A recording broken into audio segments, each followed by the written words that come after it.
저 멀리 동해바다 외로운 숨 오늘도 그 센 바람 불어오겠지.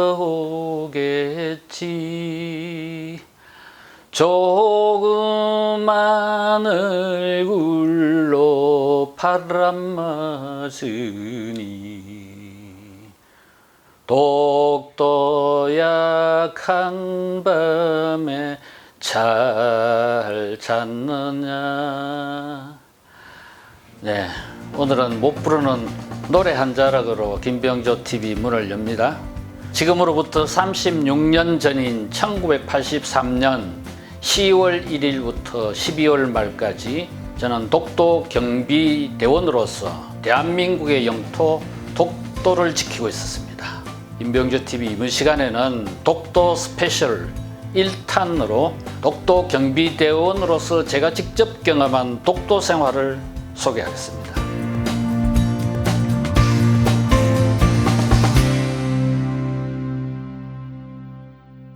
독도 경비대원으로서의 생활은 지금은 제가 확인해 보니까 한 번 들어가면은 50일을 근무한다 그래요. 그런데 36년 전 제가 근무할 때는 한 번 들어가면은 60일, 2달 동안 생활했습니다. 저는 10월 1일부터 12월 말까지 2달 근무를 했습니다. 지금은 독도 경비대원의 수가 30명이 넘는다 그래요. 그러나 저희들은 당시에 대원 12명에 경찰관 3명 이렇게 해서 15명이 근무를 했습니다. 대원 12명 중에 6명 이제 먼저 들어간 구대원, 늦게 들어가는 신대원 이렇게 한 달에 6명씩 이제 교대를 합니다. 교대를 할 때 독도 근무를 하기 위해서 들어가기 전에 특별히 준비하는 물품이 있어요. 개인적으로, 개별적으로는 이제 2가지를 준비합니다. 하나는 뭐냐? 러닝 팬티 같은 네일을 여러 장 준비를 합니다. 또 하나는 쇠토, 페파, 조각칼 이런 걸 이제 준비를 합니다. 이거 준비해서 뭐 하는지는 나중에 들어보시면 알 겁니다. 그 다음 단체로는 이제 다음 달 교대할 때까지 먹을 식량을 준비를 해가요. 그렇게 해서 이제 해군 함정으로 울릉도에서 독도로 들어갑니다. 한 2시간 걸립니다. 들어가서 독도 땅을 밟으면은 동도에 꼭대기 있는 내무반까지 올라가는 길에 처음으로 한국영이라는 바위에 새겨진 소위 독도 문패가 나타납니다. 그때 처음으로 대한민국 국민으로서 우리 땅, 한국 땅, 독도를 밟았다는 걸 실감하게 되고 처음으로 가슴 뭉클한 감정을 느끼게 됩니다. 그렇게 해서 이제 꼭대기 내무반에 가서 짐을 풀고 나면은 독도 경비대원으로서의 첫 공식 일정이 뭐냐? 독도를 지키다가 먼저 희생된 선배 대원들의 묘소에 가서 참배하는 일이 첫 일정입니다. 당시에는 6명의 선배들이 희생이 돼서 비석이 6개가 있었는데 요즘은 더 늘어났는지는 모르겠습니다만은 그게 첫 일정입니다. 그렇게 하고 나면은 이제 본격적으로 독도 경비대원으로서의 생활이 시작이 됩니다. 독도 경비대원으로서의 생활은 크게 3가지로 나눠집니다. 가장 기본적인 대원으로서의 근무, 그 다음에 2번째는 이제 일상적인 내무반 생활, 그리고 독도의 아름다운 자연과 함께하는 여가 생활, 이렇게 3가지로 이제 나눠집니다. 자, 생활을 하려면은 생활에 필요한 인프라가 갖춰져 있는지 체크를 해봐야 되겠죠. 생활하는데 가장 기본적인 인프라가 뭡니까? 물, 불, 그리고 식량입니다. 독도의 물은 어떠냐? 지금은 바닷물을 정수해서 먹을 수 있는 시설이 돼 있습니다. 그러나 36년 전 제가 근무할 때는 그런 시설이 전혀 없었습니다. 그래서 빗물을 먹었습니다. 빗물을 어떻게 활용을 하느냐? 독도는 이제 넓은 헬기장이 하나 있어요. 그 헬기장 가장자리에 뚝을 막아서 내리는 빗물을 모아서 시멘트 물탱크에 모읍니다. 그리고 또 내무반 막사도 이렇게 뚝을 쳐서 그게 이제 모아지는 물을 또 별도의 다른 물탱크로 모읍니다. 이제 내부한 곡상에서 모은 물은 식수로 쓰고 헬기장 물은 이제 빨래를 하거나 샤워를 하거나 하는 이런 이제 생활용수로 씁니다. 그런데 식수로 빗물을 냉수로 먹을 수가 없겠죠. 더더구나 다른 수돗물 정수하는 것처럼 무슨 화학 약품을 넣지도 않고 그냥 시멘트 땡게 모아서 사용을 해요. 그래서 밑에 이 물 막는 그 뚜껑을 이렇게 뽑아 보면은 벌레가 기어 나오고 그래요. 그래서 물을 끓여서만 식수로 사용합니다. 그러니까 2달 동안 냉수는 한 모금도 마시지 못해요. 그리고 이제 제가 근무할 때 겨울이어서 생활용수도 마음껏 쓰지를 못했어요. 비가 많지 않아서. 그래서 아까 제가 개인별로 준비를 많이 해가는 게 러닝 팬티, 이 네일을 많이 준비한다 그랬지 않습니까? 그럼 빨래를 안 합니다. 그냥 새 러닝 팬티 입고 한 3, 4일 입고 그 다음에 버려요. 그리고 나중에는 다 떨어지면은 노 팬티로 그냥 생활합니다. 여자도 없고 보는 사람도 없으니까. 그 다음에 샤워도 한여름에 근무를 하는 대원들은 이렇게 비가 많으니까 그래도 샤워도 자주 할 수 있겠지만은 또 그때 선배들도 겨울에 오는 우리와 같은 사람들을 위해서 물을 아끼기 위해서 자주 하지는 않아요. 우리는 더더구나 겨울을 갈 때는 2달 근무하는 동안에 샤워 한 서너 번 했을까 그런 정도밖에 기억이 안 납니다. 그렇게 물이 귀합니다. 그 다음에 불은 어떻게 조달을 하느냐. 그때 36년 전인데도 태양광이 설치가 되어 있었어요. 그런데 그 태양광이 생산해내는 전기에너지는 5와트, 10와트 정도밖에 안 됐어요. 나머지는 전부 뭘로 조달했냐. 경운기 대가리, 경운기 그 엔진을 계속 돌려서 발전을 해서 거기에서 전기를 생산해서 사용을 했습니다. 그 다음에 식량은 한 달치 식량을 우리가 갖고 들어간다고 했지 않습니까? 이제 저는 다행히 그 10월부터 들어가면 겨울철이라서 우리가 들어갈 때는 신선한 고기 또 채소도 한 일주일치 정도는 생걸 갖고 갔지만은 나머지는 전부 가공식품이에요. 특히 통조림을 주로 먹습니다. 지겹도록 먹었습니다. 그래서 독도 근무 2달 하고 마치고 울릉도로 나오면은 고생했다고 회식을 시켜주는데 가장 많이 몸이 필요로 하는 땡기는 게 시원한 물하고 신선한 상추 같은 채소, 이게 제일 많이 먹히더라고요. 그만큼 갈증을 느꼈다는 겁니다. 거기에. 그래서 실제로 독도 근무하다가 간이 안 좋아지거나 폐가 안 좋아진 사람이 많았어요.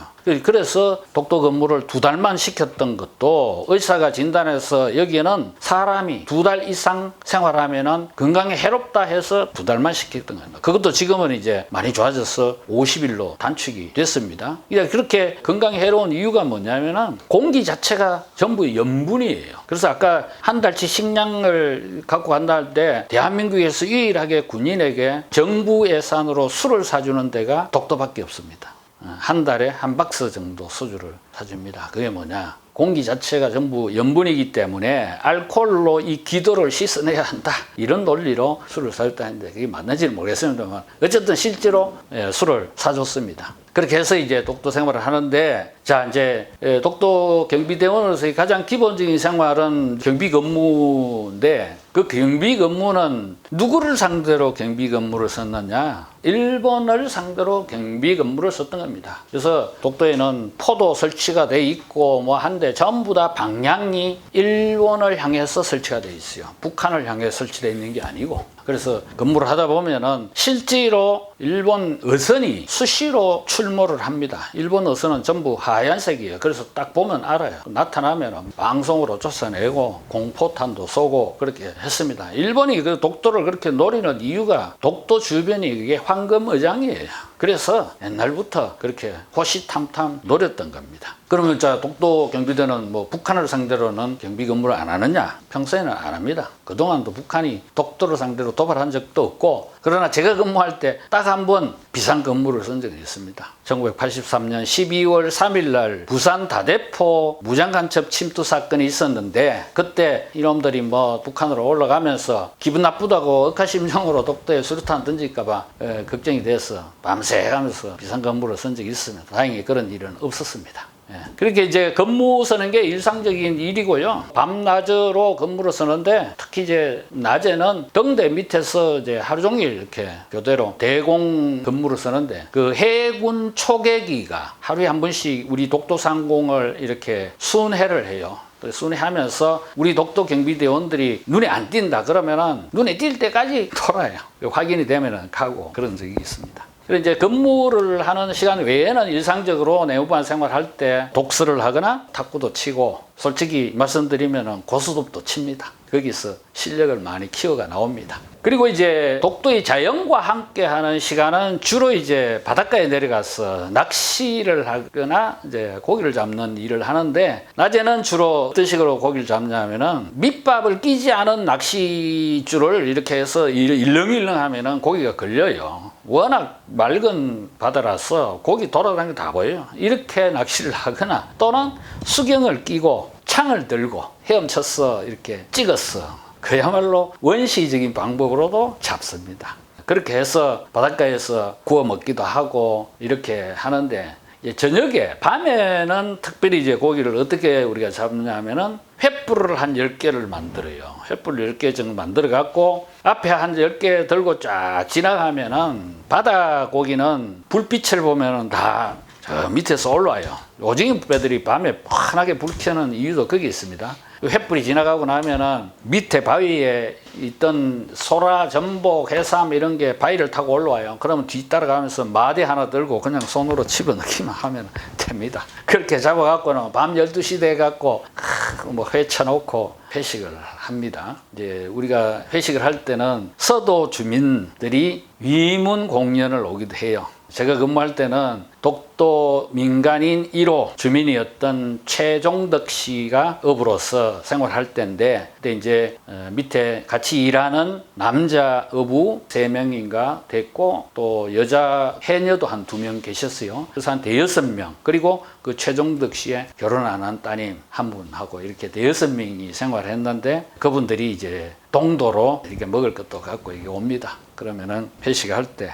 우리는 이제 독도를 독도공화국이라고 그렇게 이제 이야기를 해요. 그래서 경비대원은 독도공화국 대통령 선배 되는 사람들은 장관 한 자리씩 하고 서도 최종덕 씨는 서도 도지사 막 그러면서 웃으면서 우리끼리 외로움을 달랩니다.